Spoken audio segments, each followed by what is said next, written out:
Jaksa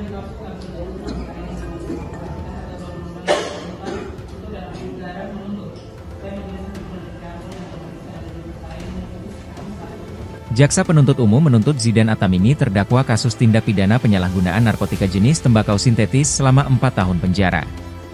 Tuntutan disampaikan JPU Kejaksaan Negeri Ambon, Selvia Hatu dalam persidangan dipimpin Majelis Hakim Wilson Srivar didampingi 2 hakim anggota yakni Ismail Wael dan Ulfariri saat sidang di Pengadilan Negeri Ambon, Kamis 3 Oktober 2024.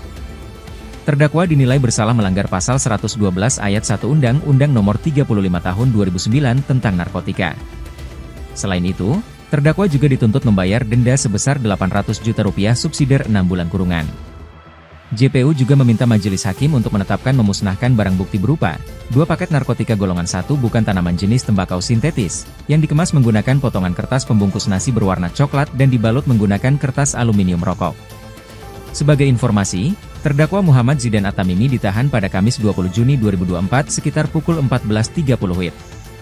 Terdakwa ditangkap di Ongkoliong, Desa Batu Merah, Kecamatan Sirimau, Ambon. Download Tribun X sekarang, menghadirkan lokal menjadi Indonesia.